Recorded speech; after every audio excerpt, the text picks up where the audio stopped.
अस्सलाम वालेकुम दोस्तों, मेरा नाम है अली और मेरे साथ हमेशा की तरह मौजूद है दाऊद और आप देख रहे हैं जी इस वक्त क्रिकेट और अली शो को। कैसे देख रहे हैं दोस्तों? आप लोग से बात करने जा रहे हैं, बात करेंगे जी आज आपके साथ टॉप क्रिकेट न्यूज का सेगमेंट आप लोग शेयर करेंगे। नंबर 1 पे आप लोग से बात करने जा रहे हैं, जो हमारे पास अपडेट आ रही है वो आ रही है बांग्लादेश के हवाले से कि बांग्लादेश ने जिस तरह पाकिस्तान को शिकस्त दी है तो भाई किस किस की छुट्टी होने जा रही है, पाकिस्तान का क्या हाल चल रहा है, इसके और बात करेंगे पाकिस्तान और ऑस्ट्रेलिया के हवाले से खबर आ रही है, क्या खबर आ रही है भाई वो आप लोग से शेयर करेंगे। तब्दीलियां हो रही हैं बिल्कुल। आमिर ने यूके की जो नेशनैलिटी है वो उनको मिल गई है आज। क्या वो एलिजिबल हो गए आईपीएल के लिए, क्या वो खेलेंगे आईपीएल, उनकी क्या ख्वाहिश थी, क्या कहानी है, उसके और बात करेंगे।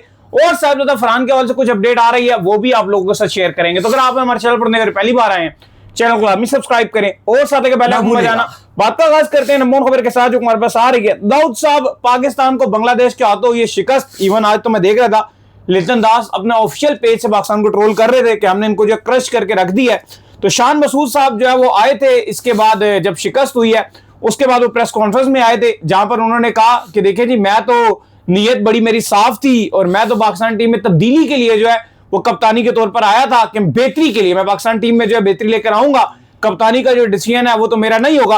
लेकिन दाऊद साहब, इन भाई साहब की कप्तानी के अंदर 16 में से 12 टेस्ट मैचेस जो है हम लगातार जो है वो हार चुके हैं। 14 में से 8 हार गए और 2 जीते। तकरीबन यही बनेगी आपकी एवरेज। तो ये आपका जो है बन रहा है इनका ट्रैक रिकॉर्ड कि हार पे हार जो है वो हमें मिली जा रही है। आप 2 चले ड्रॉ में भी डाल लें बात तो वहीं आ जाएगी, लेकिन इतने बुरी तरह शिकस्त देखें। बिल्कुल, अगर आप शान मसूद की कप्तानी का भी ट्रैक देखें तो कोई खास इतना अच्छा नहीं है और पिछले 4 साल में सिर्फ आप 2 ही सीरीज जीती हो। एक आपने श्रीलंका को हराया है, एक आपने इंग्लैंड को हराया। बिल्कुल एग्जैक्टली, इसके अलावा कुछ भी नहीं है। अभी WTC के भी पॉइंट्स टेबल पे आते हैं, वो क्या हुआ है, सलमान अली आगा के ऊपर डिमेरिट पॉइंट लगा, उस पर भी बात करेंगे। लेकिन अली साहब, अगर आप इंडिविजुअल परफॉर्मेंसेस भी उठा के देखें तो बहुत ही खराब देखने को मिली है। सबसे पहले इस सीरीज, ये जो डिजास्टर सीरीज रही है, ये आपके साउथ शकील लेजेंडरी बल्लेबाज की रही है जिन्होंने 4 इनिंग्स में सिर्फ 29 रन बनाए हैं। मजे की बात यह है कि साजिद खान, जिसको एक टेस्ट मैच खेलने का मिला है खाली, जो कि बॉलर है, 10वें 11वें नंबर का बॉलर है, बल्लेबाज है, जो भी आप कह लो, बॉलर ही है, बल्लेबाज तो वैसे ही बन गया। उसने 66 रन बनाए हैं 2 इनिंग्स में और आपके साउथ शकील ने 4 इनिंग्स में 29 रन। अच्छा, मेन बैट्समैन आज आए थे मैच के बाद शान मसूद, सवाल डायरेक्ट था कि भाई क्या ये आपकी आखिरी सीरीज है, हो गया जो करना था। 2 WTC, पिछले WTC में बॉटम में थे, बांग्लादेश के साथ आपने 4 टेस्ट मैचेस हरवा दिए, 2 रावलपिंडी में, दोनों के पूरे 10 के 10 दिन जो थे, पूरे दोनों टेस्ट मैच हम दोनों पिंडी स्टेडियम के अंदर मौजूद थे। सारी प्रेस कॉन्फ्रेंस जो है वो अटेंड की, सबको देखा जिस तरह से मायूसी के साथ हमारे कभी खिलाड़ी कभी कप्तान प्रेस कॉन्फ्रेंस में आते थे, हम सवाल नहीं पूछते थे। लेकिन अली साहब, वो बांग्लादेश ने व्हाइट वॉश किया, ढाका मीरपुर में बांग्लादेश ने पाकिस्तान को हराया और अब साइलेंट में भी हरा दिया, 4-0 कर दिया, 2 व्हाइट वॉश कर दिया, 2 स्ट्रेट सीरीज मार दिए, एक हमारे घर पर एक अपने घर पे। अब सवाल यहां पर जो पूछा जा रहा है पाकिस्तानी फैंस की तरफ से वो ये कि किस किस की छुट्टी होने जा रही है। मिसबाउल हक आपकी सिलेक्शन कमेटी में अभी आए हैं, लेकिन बहुत टाइम से, तकरीबन 1 साल से वो काम भरपूर कर रहे हैं। आकिब जावेद, जिन्होंने बड़े ही मजे तरीके से, उन्हें नजर आ गया कि भाई टेस्ट टीम का बुरा हाल है, टेस्ट टीम रगड़ा लगना शुरू हो गया पहले टेस्ट में ही, उन्होंने सारा जो फोकस है अपना वो दिखा दिया कि भाई मैं तो इस टेस्ट टीम का पार्ट ही नहीं हूं, ऐसे ही है। मैं वो जो ODI सीरीज होगी और जो वाइड बॉल है मैं उसका पार्ट हूं। वो आपको कैंप में नजर आती है, वाइड बॉल में एकदम से उन्होंने अपना मोमेंटम ही शिफ्ट कर दिया। ये अपने आप को भूल गए कि भाई मेरी ये टीम है, मैंने टेस्ट टीम सेलेक्ट की थी, उन्होंने इससे अपने आप को अलहदा कर दिया। दूसरा, अगर आप सरफराज की बात करो, देखो अब सरफराज जब पाकिस्तान टीम के कप्तान बने थे ना, हम सब उनको बड़ा प्यार करते हैं, बड़ा सपोर्ट करते थे उस टाइम और अभी भी करते रहे हैं। क्या खास बात थी उनकी? वो एक गली क्रिकेट वाली जो कप्तानी थी वो करते थे और वो एक नेचुरल कप्तानी करते थे, यंगस्टर्स को लड़वाते थे। एक बात और भी थी और वो ये थी कि वहां पर सारे डिसीजन मेकिंग उनकी थी, ठीक है, वो इंडिविजुअल डिसीजन मेकिंग करते थे। अब मसला यहां पर ये आगे के सरफराज के साथ असद शफीक भी मौजूद होते हैं, मिसबाहुल हक सबसे पहले उनके ऊपर, मिसबाहुल हक उनके ऊपर, आकिब जावेद उनके ऊपर। या तो आप सरफराज को फ्री हैंड देना कि आपके यार जो डिसीजन करेगा सिलेक्शन कमेटी में सरफराज करेगा, फिर जिम्मेदारी भी सरफराज की है। हाँ। लेकिन ये ना आपके आकिब जावेद आपकी जान छोड़ते हैं आपके सेटअप की, ना मिसबाहुल हक आपके सेटअप की जान छोड़ते हैं। और इनसे अल्लाह माफ करे आप इनसे पूछो रिजल्ट्स क्या है, कोई रिजल्ट्स नहीं, लेकिन ये आपके सेटअप में चिपके रहते हैं। आकिब जावेद ने लाहौर कलंदर का बेड़ा गर्क करके रख दिया। अब जहां जाके इतने टाइम के बाद उन्होंने लाहौर कलंदर को फतह दिलाई थी जी, जब वो भी फतह दिलवाई थी तो उसमें उनको बंद कर दिया था, कोरोना हो गया था। जब 1 हफ्ते के लिए कमरे में बंद हुए थे तो फिर ये भगानी, तो ये आकिब जावेद ना पाकिस्तान क्रिकेट बोर्ड की जान छोड़ते हैं, ना मिसबाहुल हक पाकिस्तान क्रिकेट बोर्ड की जान छोड़ते हैं।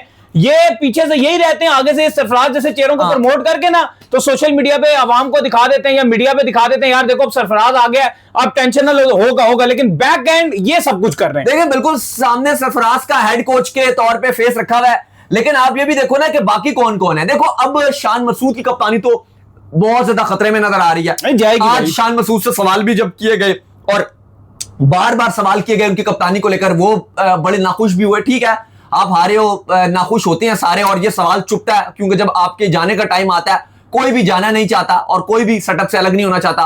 तो उन्होंने कहा कि देखो जब मैंने रिस्पॉन्सिबिलिटी ली थी तो मैंने पाकिस्तान टीम की ऐसा कैप्टन भी अगर मैंने ली थी, या अगर मैं चाहता था कि पाकिस्तान क्रिकेट की बेहतरी हो, और अगर मैं ऐसा प्लेयर भी खेलता हूं या किसी भी तरीके से रहूंगा सॉरी, तो मेरी कोशिश रहेगी कि बेहतरी हो। यह पूछा गया क्या ये आपकी आखिरी सीरीज है ऐसा कैप्टन, तो उन्होंने इस पर थोड़ी नाराजगी का भी इजहार किया और कहा कि मैं इस बात का जवाब नहीं दूंगा। आपने इस मैच के हवाले से कोई बात करनी है, कोई सीरीज के हवाले से, तो वो मैं उसका बता सकता हूं, इस हवाले से मैं बात नहीं करना चाहता। दूसरा ये हमारी नलायकी है, जो आपको सही बताऊं कि हमने शान मसूद को अपनी काम चोरी के चलते हमने इसको बिला वजह कप्तान जो है वो आगे चला दिया। हमने क्यों उसको कप्तान चला दिया जब हमें पता है कि पिछली WTC में ये हमें कोई रिजल्ट नहीं दे सका, हमारे कोई डिसीजन मेकिंग में उस तरह प्रोड्यूस नहीं कर सका, तो हमें इसको हटाना चाहिए था। आपके पास हमारा मसला नहीं, हमारा एक और मसला होता है दाऊद साहब, हमारा मसला एक और ये भी होता है कि जैसे अब T20 में पाकिस्तान बहुत बुरा करके आया था ना, तो आगे आपके टेस्ट आ गए, फिर टेस्ट में जब बहुत बुरा हो जाता है ना आगे ODI आ जाते हैं, और फिर जब थोड़ी देर बाद ODI जाते हैं तो ये फिर भूल जाते हैं और ये कहते हैं जो है वही चलने, तो डिसीजन मेकिंग करते ही नहीं है। जब तक आप डिसीजन मेकिंग नहीं करेंगे, जब भी आपकी टीम किसी भी इवेंट में या कहीं से भी बुरा होकर आएगी, उसके बाद एक मीटिंग कॉल होना चाहिए और उसमें उनको बुलाना चाहिए और आपकी जितनी सिलेक्शन कमेटी है, जितने भी मेंबर्स हैं, चेयरमैन साहब के सामने पेश हों और सबकी रिपोर्ट बारी बारी लेनी चाहिए कि भाईजान अगर आप इस टूर्नामेंट की जिम्मेदारी आपको दी थी, किस किस चीज में आपका फेलियर है, आप एक्सेप्ट करें कि ये आपका फेलियर है, आपका फेलियर है, आपका फेलियर है, और इसमें हम ये डिसीजन लेंगे कि इसको हम सैक करेंगे, जो भी हम करेंगे डिसीजन मेकिंग होनी चाहिए। अच्छा अली साहब, वजह ये होती है क्योंकि फिर अगली सीरीज आपकी 6 महीने 1 साल बाद आती है, जैसे वर्ल्ड कप आप हार कर आए। अब अगली जो T20 सीरीज है वो तकरीबन 9-10 महीने के बाद है वर्ल्ड कप के, अगर आप टाइम स्पेंड तो आपने कोई अनाउंसमेंट नहीं की T20 का कोई कप्तान चेंज हुआ है, चीजें भूल जाती हैं। खैर आज बांग्लादेश ने टेस्ट मैच और टेस्ट सीरीज जीतने के बाद WTC के पॉइंट्स टेबल में वो नंबर 5 पे इंडिया से भी ऊपर आ गए। बिल्कुल, इंडिया को ट्रोल कर रहे थे, कह रहे थे हम दोनों को रखड़ दिया। इंडिया भी वैसे WTC से बाहर ही है, अगर आप देखो वो भी आगे कहीं जाने वाले हैं नहीं, क्योंकि जिस तरह से न्यूजीलैंड ने उनके साथ किया था, और अभी इवन कल इंडिया ने अफगानिस्तान के अगेंस्ट स्क्वाड भी अनाउंस किया। उनकी T20 की टीम बहुत अच्छी है, ODI की टीम भी ठीक है, एक सही टीम है, टेस्ट की टीम इतनी अच्छी, लेकिन टेस्ट की टीम उनकी बड़ी फारिग सी टीम है। अगर बड़े सारे मेन थंब चले गए वहां, जब से उनके रहाने और पुजारा गए हैं और उसके बाद से ऐसा लगा कि वो टीम सेटल ही नहीं हो सकी। फिर विराट कोहली ने रिटायरमेंट दे दी और ही बिल्कुल सेटल नहीं हो सकी, और उसकी किसी की भी रिप्लेसमेंट नहीं आई। वो जो उनकी कोर टीम थी ना, अश्विन थे, विराट कोहली थे, पुजारा थे, रहाणे थे, वो ऐसा लगा कि वो उनकी रिप्लेसमेंट्स नहीं तैयार कर सके। अब वो जितने यंगस्टर्स भी डाल रहे हैं या कुछ प्लेयर डाल रहे हैं, वो उनकी भी टीम इतनी अच्छी नहीं है। लेकिन एक चीज उनकी टीम में अच्छी है कि जैसे ऋषभ पंत जैसे खिलाड़ी है जो करैक्टर है, जो एटलीस्ट गेम चेंजर नॉक्स खेलते हैं, हमारे पास उस चीज की कमी है। लेकिन अदरवाइज उनकी जो टेस्ट टीम है, स्पेशली इन एशिया, इंडिया नहीं जीत पा रहा। लेकिन अली साहब, पाकिस्तान बिल्कुल ही बॉटम पे नजर आ रहा है, 8वें पे, और वेस्ट इंडीज 9वें पे है। अब सीरीज है, पाकिस्तान WTC से बाहर हो गया है, वेस्ट इंडीज और पाकिस्तान की सीरीज होगी और एक बहुत ही लेजेंडरी सीरीज होगी और बहुत ही बड़ी, अगर आप करो, इस WTC का डिसाइडर होगा। वो जो भी जीतेगा वो 8 नंबर संभालेगा और जो हारेगा वो स्ट्रेट अवे नंबर 9 पे चला जाएगा। तो वो अब जो सीरीज होगी पाकिस्तान वेस्ट इंडीज की, वो डिसाइडर है दोनों के लिए। अरे दाऊद कुल मिला के बताएं किस किस की भाईजान अब टेस्ट क्रिकेट से छुट्टी होगी, क्योंकि आगे जो आपकी असाइनमेंट्स आ रही हैं वो ये आ रही हैं कि आपने वेस्ट इंडीज भी टेस्ट मैचेस खेलने के लिए जाना है, फिर आपने इंग्लैंड जाना है 3 टेस्ट मैचेस खेलने के लिए, जो कि अगस्त में शेड्यूल है कि वहां पर भी आपने जो 3 टेस्ट मैचेस खेलने हैं। तो क्या लगता है कौन से नाम बाहर होने चाहिए? जैसे मुझे लगता है कि स्ट्रेट फॉरवर्ड साउथ शकील को बाहर होना चाहिए, शाहिनशाह अफरीदी जो है वो आपको कंटिन्यू नहीं कर सकते, बॉलिंग में आपको एटलीस्ट 2 से 3 तब्दीलियां चाहिए। देखो सबसे पहले तो आपको कप्तान के हवाले से हतमी फैसला लेना पड़ेगा। अभी खबरें गर्दिश कर रही हैं कि आगा को कंसीडर किया जा सकता है, लेकिन आज शान मसूद ने एक और बात की कि जब हम जाएंगे तो बहुत सारी ऐसी चीजें हैं जिस पर मैं पाकिस्तान क्रिकेट बोर्ड से बात करूंगा। मतलब इसका मतलब यह कि कुछ, या तो ये हो सकता है कि उनकी शायद कोई बात ना मानी गई हो, या कोई भी एक ऐसी चीज हो सकती है जिस पर उन्हें इख्तलाफ हो, जो उन्होंने कहा कि मैं PCB से वो बात करूंगा, वो मैं यहां बात नहीं करूंगा। अच्छा, पहले तो ऐसा लग रहा है कि शान मसूद को की छुट्टी करवानी पड़ेगी, और जो मुझे लग रहा है कि शायद एक तरह से आसान भी होंगे, जिसे कहते हैं बकरी बरी क्या बोलते हैं वो, बली का बकरा जो होता है, वो बनाना भी आसान रहेगा। क्योंकि हकीकत तौर पे अगर आप देखो, हम उस टाइम भी बात कर रहे थे, जो आपने सिलेक्शन कमेटी बनाई है इतनी लंबी चौड़ी, इस सिलेक्शन कमेटी में असद शफीक का क्या रोल है? अरसे दराज से असद शफीक चिपके हुए हैं। अभी आपके साथ बैटिंग कोच बनकर भी गए हुए हैं। क्या रोल है उनका, मतलब क्या रोल है असद शफी का, नहीं समझ आ रहा। मिसबाहुल हक दोबारा से किस बेस पे सिलेक्शन कमेटी में आ गए हैं? उन्होंने टीम पिक की है ना, उन्होंने नहीं डाला इसके अंदर कामरान गुलाम को, और भी बहुत सारे फ्लॉस हैं, यंग अच्छे फास्ट बॉलर्स को नहीं डाला। मिसबाहुल हक कैसे बीच में डायरेक्ट से सेटअप में आ जाते हैं, यह सवाल ही पूछना पड़ेगा ना। अब शान मसूद को अगर आप हटा भी दोगे, अब सवाल मेरा यह है कि चलो नाम शायद आ रहा है, वैसे तो कोई भी कप्तान समझ नहीं आ रहा, लेकिन कुछ अगर आप अंधों में काना राजा देखोगे तो शायद आपको आगा नजर आएगा, आप उसको टेस्ट से कप्तान भी बना दोगे, लेकिन बाकी सारा सेटअप वही रहेगा। आकिब जावेद चेंज करने पड़ेंगे। मिसबाहुल हक मेन चीज है दाऊद साहब, अगर आप आगे चलकर देखो ना तो जो आपको जो इशू फेस करना पड़ेगा, बॉलर चेंज, बॉलर आपकी सिलेक्शन कमेटी को चेंज करने तो सिलेक्शन कमेटी तो वही रहेगी। इंग्लैंड देखो बात देखिए, आप मोहसिन नकवी को हटाएं ना, फिर आप मिसबा को हटा दें, आप आकिब जावेद को साइड पे करें आप, और आप सरफराज अहमद को मुकम्मल वो दें, या तो फिर सरफराज अहमद को भी चाहिए कि मैं इनके साथ काम नहीं करता। अगर उनकी जिस तरह उनका एक काम था 2015 में भी, मिसबा उनको किसी खाते में नहीं लिख रहे थे, बड़ी मुश्किल से उनकी एंट्री करवाई थी 2015 में। 2019 के वर्ल्ड कप के बाद जो सीरीज थी पाकिस्तान श्रीलंका की, जहां पे अहमद शहजाद और उमर इकबाल का कम बैक था, तो मिसबा नहीं निकाला था ना उस सीरीज में। वो मिसबाहुल हक की पहली सीरीज थी, मिसबाहुल हक भी पाकिस्तान टीम के साथ जुड़ गए थे वर्ल्ड कप के बाद, चल रहा है। मिसबाहुल हक उस टीम में आ गए, सडनली कोचिंग शोचिंग के स्टाफ में आ गए और अपनी मनमानी की, और सीरीज हारा पाकिस्तान, तो सरफराज चले गए। तो भाई उस सीरीज को हारा था, तो मिसबाहुल हक से भी पूछा जाता ना कि भाई आपने टीम बनाई, आप कैसे इस टीम के साथ थे, तो ये फैसले करने पड़ेंगे। लेकिन जो छुट्टी नजर आ रही है, मुझे तो ऐसा लग रहा है कि मिसबाहुल हक कहीं भी नहीं जाएंगे। सरफराज की चलो वो पहली सीरीज थी, वो भी साथ रहेंगे। आकिब जावेद ने तो वैसे ही अपनी टेस्ट टीम से झोली झाड़ लिया कि भाई मैं तो ओडीआई टीम का पार्ट हूं, ऑस्ट्रेलिया जो आ रही है मैं तो सारा फोकस उधर देख रहा हूं। उन्होंने तो अपना फोकस शिफ्ट कर लिया, जैसे ही पहला टेस्ट मैच का तरीकाकार ही, तो वो माइक हसन के साथ जुड़ गया कि जी मैं बॉलर्स को ट्रेनिंग करा रहा हूं, फलाना कर रहा हूं, ढिमकाना कर रहा हूं, जो कैंप शैम्प लगा, उन्होंने अपना फोकस हटा दिया। बाकी अगर आप देखते हो असद शफीक, उनका तो ऐसा फुद्दू लगा हुआ है ना, ऐसा फुद्दू लगा, मैंने ऐसा फुद्दू कभी देखा ही नहीं है किसी का, जैसे असद शफीक का फुद्दू लगा हुआ है। पाकिस्तान क्रिकेट बोर्ड में इतने सालों से वो जुड़े हुए हैं, इतने अरसे तो लोगों को पता भी नहीं था कि असद शफीक भी सिलेक्टर है। इवन हम भूल जाते हैं, सही बात है, हमें भी याद नहीं रहता, इतने अरसे से वो सिलेक्टर है। अक्सर हम नाम ले रहे होते हैं आकिब जावेद का, फलाने का, ढिमकाने का, हम इन अलीम डार का, इनका नाम ही हम भूल जाते हैं, क्योंकि ये इतने अरसे से जुड़े हुए, इतने खामोशी से काम करते हैं कि नजर भी नहीं आते।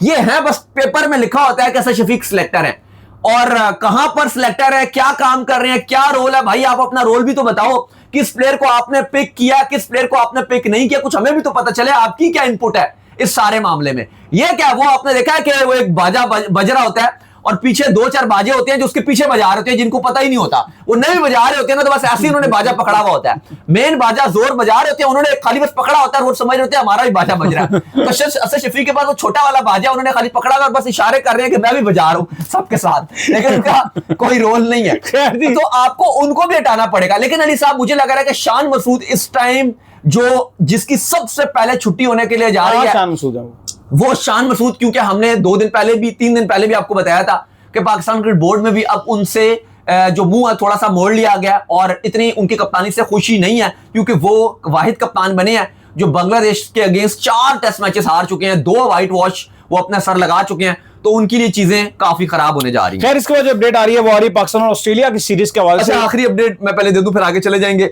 इसके अलावा अली साहब, इस टेस्ट मैच में सलमान अली आगा जो उनको डिमेरिट पॉइंट मिल गया, उन्होंने बोर्ड पे जाकर एडवर्टाइजिंग बैड मारा था बना के डज करते तो उसमें ये अब्यूज और चीजों को नुकसान पहुंचाने की सूरत पे उनको दे दिया गया। एक और डिमेरिट पॉइंट उनको मिला था। बांग्लादेश उनको महंगा ही पड़ता है, पिछली बार भी उन्होंने बांग्लादेशी प्लेयरों को जो लाते भेजी थी ना, उसका डिमेरिट पॉइंट उनके साथ था भी। एग्जैक्टली, वो एक डिमेरिट पॉइंट उनको मिल गया, और अब एक उनको डिमेरिट पॉइंट और आज मिल गया। तो अगर इसी तरह रहेगा एक ही साल में 2 डिमेरिट पॉइंट हो गए, तो वो उनके लिए चीजें खराब हो जाएगी और उनके ऊपर बैन भी लग सकता है। खैर, इसके बाद जो अपडेट आ रही है जी हमारे पास, वो आ रही है पाकिस्तान और ऑस्ट्रेलिया के हवाले से। तो भाई 2 तब्दीलियां होने जा रही हैं पाकिस्तान और ऑस्ट्रेलिया में। देखें, बिल्कुल, आज पाकिस्तान क्रिकेट बोर्ड ने कंफर्म किया, फखर जमान जो कि आपका लाहौर में कैंप लगा हुआ है, वहां पे खूब शिरकत कर रहे हैं।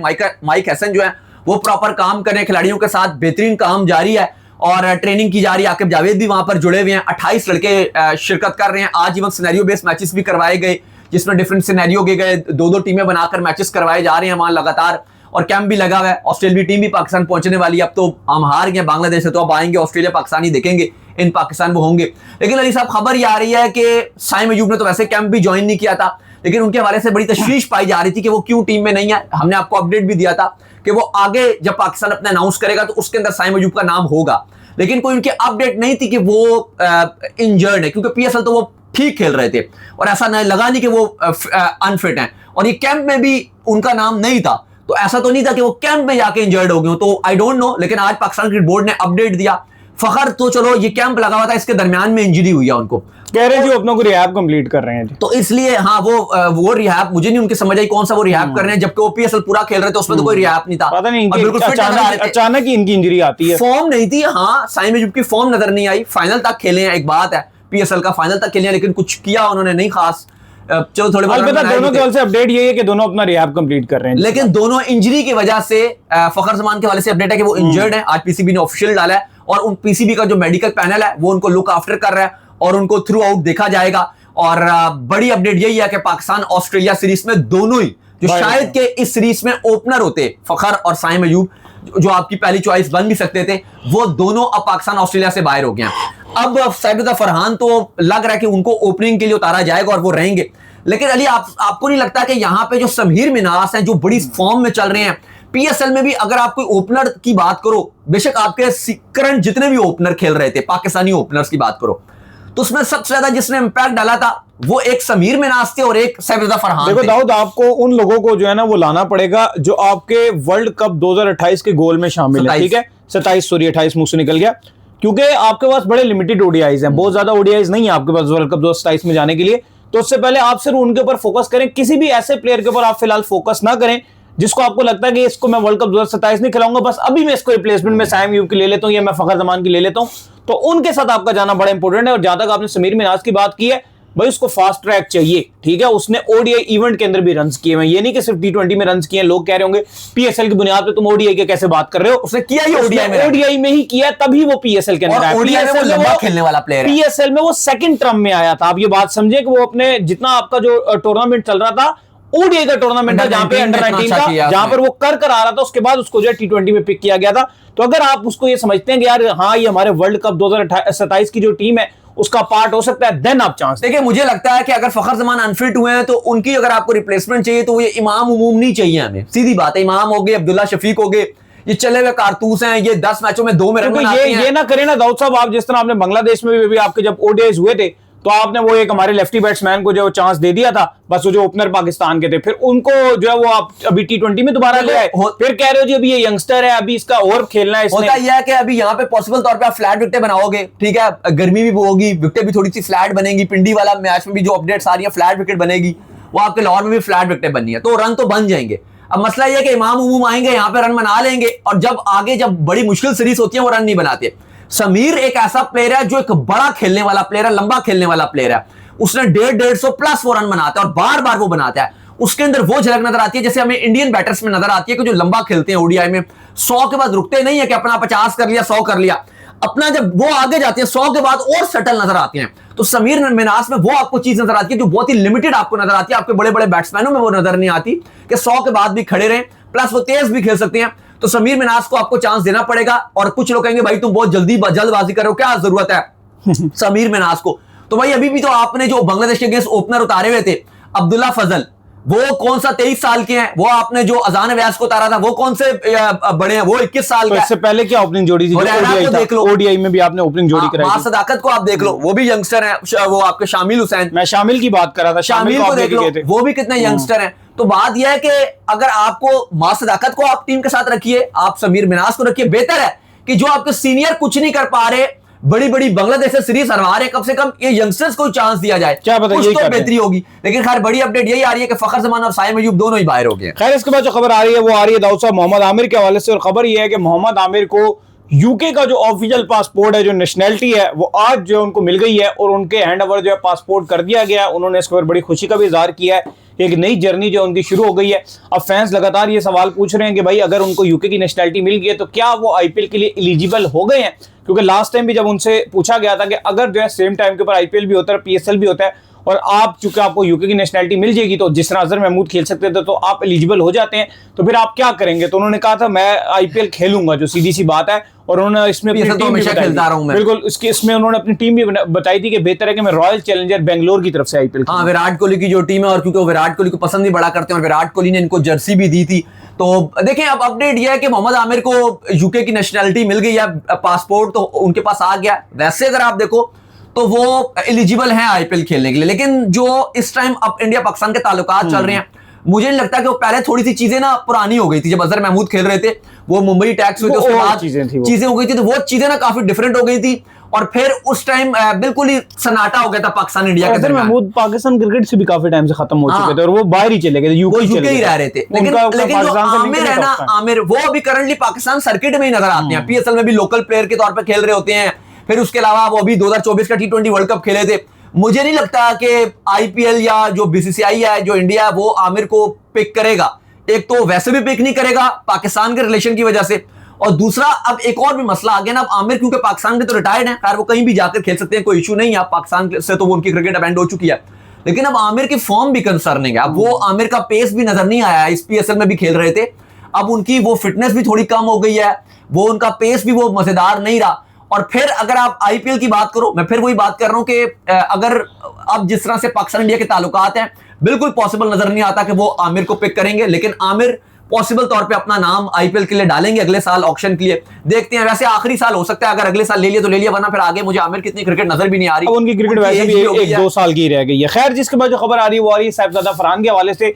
पहले साहिबजादा फरहान तो लगातार कभी लंका में तो कभी सीपीएल में, इनके तो ऐसा लग रहा है कुरानदाजियां ही खुल रही है। बिल्कुल, और बिल्कुल सीपीएल में उनको आज पीसीबी ने भी एनओसी जारी कर दिया, और अभी तक पाकिस्तान के वाहिद खिलाड़ी हैं। आगे शायद एनओसी मिले आगे भी, लेकिन फिलहाल अभी तक सिर्फ पीसीबी ने साहिबजादा फरहान को सीपीएल के लिए एनओसी जारी कर दिया। इससे पहले उनको कल लंका प्रीमियर लीग ने भी पिक कर लिया था, जो दंबुला सिक्सर्स थी। अभी उसका एनओसी उनको मिलना बाकी है, लेकिन उसके लिए भी उनको पिक कर लिया था, और अब यहां भी पिक कर लिया। तो क्योंकि अच्छी फॉर्म उन्होंने दिखाई है, तो उनको लीग्स भी खूब पिक कर रही हैं। तो चलिए, उम्मीद करते हैं आज हमारा शो आपको आएगा पसंद। वीडियो को लाइक कीजिए, हमारे चैनल को सब्सक्राइब कीजिए, साथ लगे बेल आइकन को बजाइए। एक और काम कर लीजिए, और वही कर लीजिए, इंस्टाग्राम पर जाइए, इंस्टाग्राम पे मुझे फॉलो कर लीजिए, वहां पे मैं मौजूद हूं, दाऊद क्रिकेट के नेम से। अगर आपको सवाल हो तो भेजिएगा, और उनको भी फॉलो, मुझे भी फॉलो कीजिए। मैं क्रिकेट लवर अली ऑफिशियल के नाम से लिंक डिस्क्रिप्शन में मौजूद है, जाइए फॉलो कीजिए। आप सुनते हैं नेक्स्ट वीडियो। अल्लाह हाफिज़।